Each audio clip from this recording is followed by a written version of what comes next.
Assalamu alaikum barliq Şarq Türkistonlik aziz vatandaşlarım. Hammanın bugün hayırlı olsun. Allah hammamizga bir to'g'ri yo'lda mustahkam turishni nasib qilsin.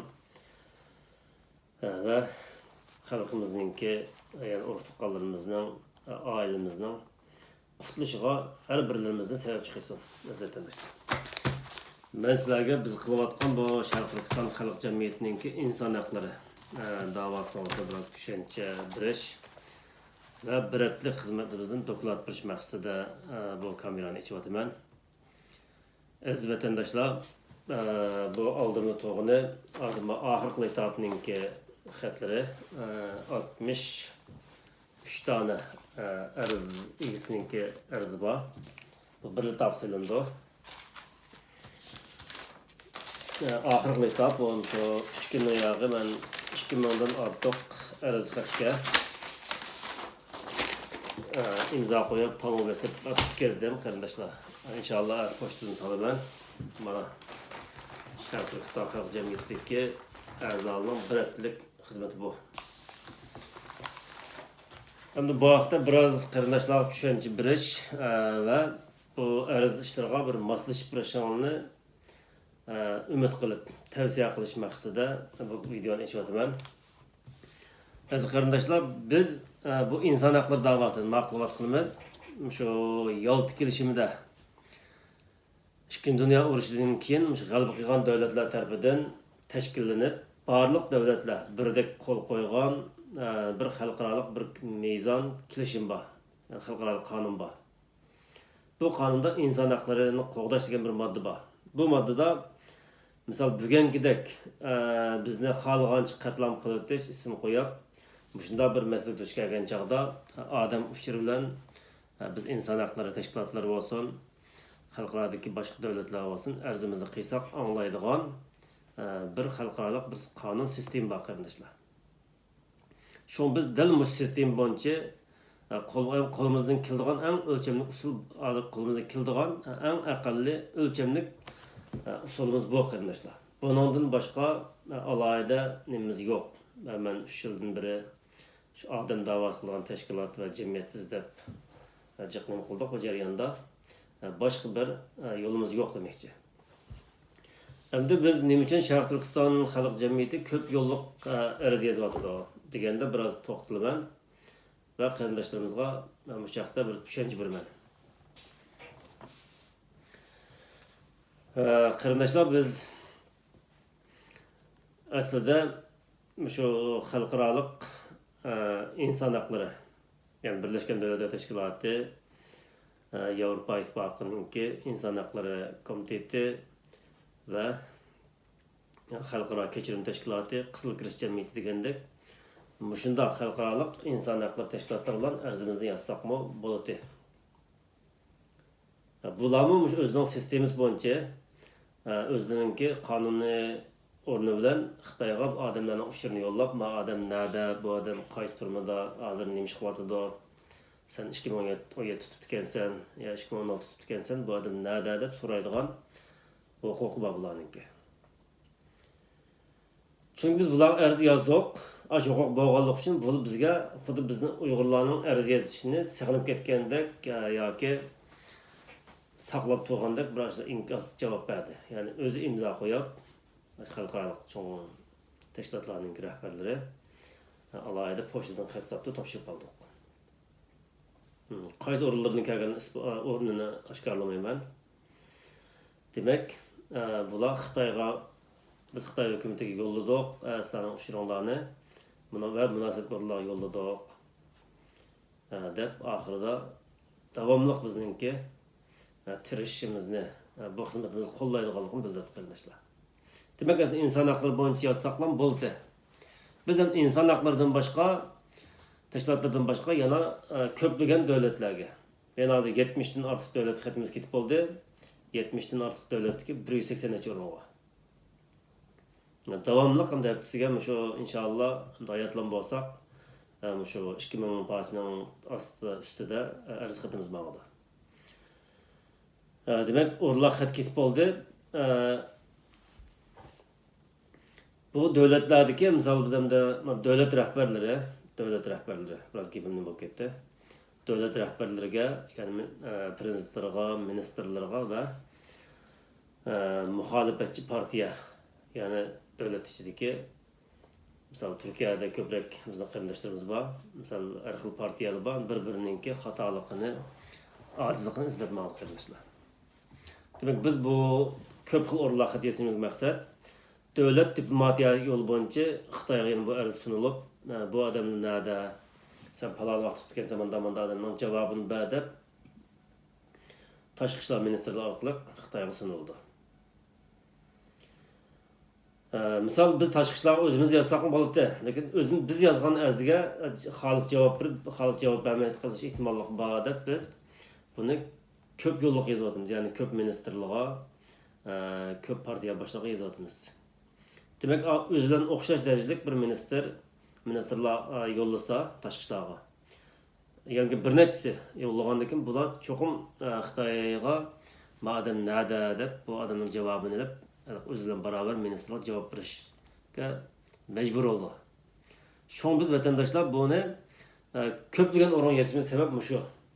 Bizlar bekadmika ichimiz pishib, bunda zirkib qilib emas.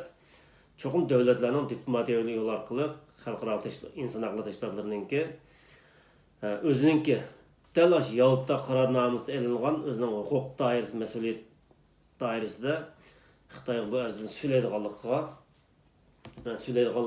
sebep bo'lish uchun biz bunu ko'p yo'lliq yozyapmiz. Hem davlatlar tarafidan, hem inson haqlari tashkilotlar tarafidan. Demak, bizning tuqqanlarimizning so'rildi qarindoshlar. Hamda üçüncüsü xalqarodagi dağınıq şəxslərə. Bunu ilgari biz söhbət qilgan Ahmad Piday efendi bilan onun təfsilatı onun var. Yəni xalqarodagi dağınıq şəxslərə, dağınıq baylar, dağınıq tərbiyəçilər degəndək, dağınıq alimlar degəndə bularım yazımız. Bular yetişdiki məqsədimiz bular faqat buların avazını çıxırır biz üçün. Yani buların avazı qanday o'rin chiqdi deganda o'zining minglagan, millionlagan ergash kuchlar bor. Shu so'rovlarda, shu yig'ilishlarda bir qatim bizningki bu beshimizga kelgan tragediya, Xitoyninki xo'rlab o'ldirish jazolari to'g'risida bir qatim fikr qilishi, demak millionlagan insonlarga ta'sir ko'rsatdi. Demak, xalqaro jamoat fikriga aylandi. Bu yo'ldan umuman bizningki taqdirimizga Sharq Turkiston xalqininki keng ko'lamda qutlab chiqishiga bu bir sabab bo'ldi deb qaradik. Bu gerçi kichik bo'lsa-mu, buningki biz kelgan natijasi, lekin biz bu sonini bo'sh qo'yib qo'ymadik. Asosiy oldi so'zlagan hamda shu inson haqlari tashkiloti xalqaroliq. Undan keyin davlat, har qaysi davlat rahbarlari yezilgan bu ikki liniya asosliq bizning tuqqanlarimizning, qarindoshlarimizning mayli turmush kesib ketgan bo'lsin, mayli jazolarga saqlanayotgan bo'lsin, hayotlan bo'lsa Xitoy buni qo'yib berishga majbur bo'ldi deb qaraymiz. Shunga bu ko'p yo'lliq arz yozyapmiz.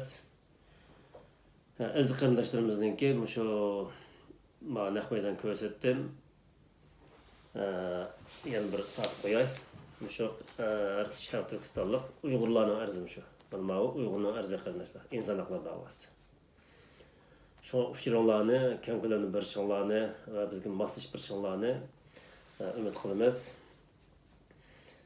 Undan keyin men yozayotgan xatlarimizda bir natija ahvollari deganda biroz tushuncha deb so'zlab bo'ldim.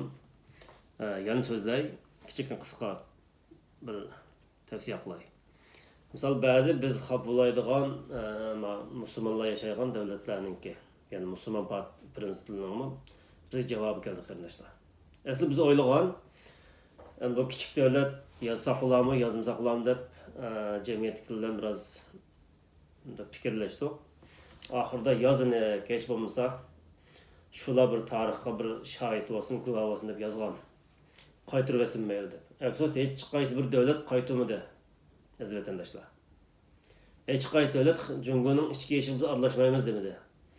En küçük degan aşu biz qabullab tillayga aşu ba'zi davlat qarindoshlarimiz andaq mandaq deb. O'zimiz ularga azimizni sunmay haqliq bir mecburiyetimizni ado qilmay turib biz boshqalardan qabulaygan ishimizda.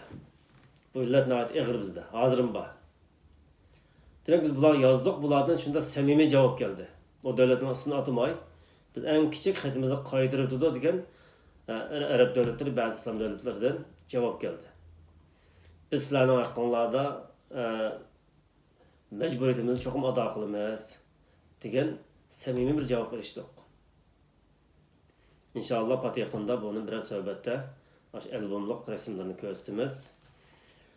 Xalqimizga buni bir etish planımız bor. Demak, dünya bizning salomimizga salom qaytaryotdi, bizning arzimizga javob beradi qardoshlar.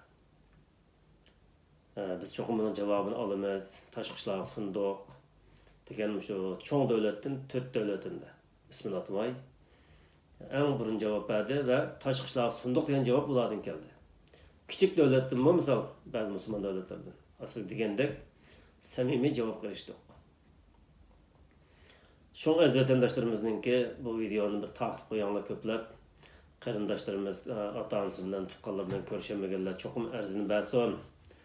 Xitoy tajovuzlarining maqsadi bizning vatandoshlarimizni yo'qotib o'tish, vatandaş xalqimizni yo'q qilib o'tish qarindoshlar. Agar xalqarodan biz guvohlik berish, arz shikoyat ishlari ko'ngil bilib biz izlanib yo'l topmagan bo'lsak, Xitoy 2017da 2018'de şu ölüm xabarini ağmaq anlap turduq. Yaqin anglayamatimiz. Bizninki xalqimiz keng ko'lamlik lagerda o'lib tugash ehtimolliği intayin yuqori edi. Lekin endi hozir oxirida bu ishni qildik. Balkim qisman yoki o'sha lagerda o'lmay hayot qolgan xalqimizning qutulish uchun biz bu arzni davomli yozimiz, davomli bu yo'l kurash qilamiz. Şuna xalqimizning bu davaga moslashib, uchranlarni bir chinglarni guvohlik bergan qarindoshlar, bu guvohlikni yo'llanglar. Biz shu guvohlikni yozinik, lekin adres ba'zi unutilib qolgan odam ismlari bo'lsa, uni biringlar, uni qo'shib yozamiz. Guvohlik berishgan imkon bo'lmaydigan ba'zi davlat turayotgan vatandoshlarimiz bor. Bularni o'zinglarninki guvohlik bermagan bo'lsangiz, bizning jadvalni to'ldirib bizga yo'llanglar. Biz sizlarning arzinglarni ko'plagan davlatlarga ve insan hakları teşkilatlarına biz davamlı yazımız. Çoxum sizlerin ortakalığına qutuluşuğa bu xat alay sebep oldu qardaşlar. Şimdi yukarı sözüldüm. Bugün dünyanın insan hakları deydiğen bir sistema, bir tüzüm bekitilgen. Biz del bu sistem boyunca hareket qilsak inşallah xalqimizninki türmlerden, lagerlardan qutulup İnşallah bizden bir hayat ko'rishish nisb bo'lishi mumkin degan maqsadda bu davoni qilyapmiz. Shu aziz vatandoshlar, minglarga rahmat, vaqtinglarni oldim. Bu videoni shu ko'plab bir qarindoshlar taqib qo'ygan bo'lsanglar, aziz vatandoshlarimiz xabardor bo'lsin. Chunki buni ko'rgan odamlar, taniq odam ko'rdi ekan, ularninki ba'zi arz shikoyat ehtiyojı var, bazılarının ehtiyacı yok. Amallar şu ortalıkta tutulup ketken qarindoshlarga tavsiye qo'yinglar, bu videoni yo'llab beringlar. Hammaga rahmat, Allohga emanet.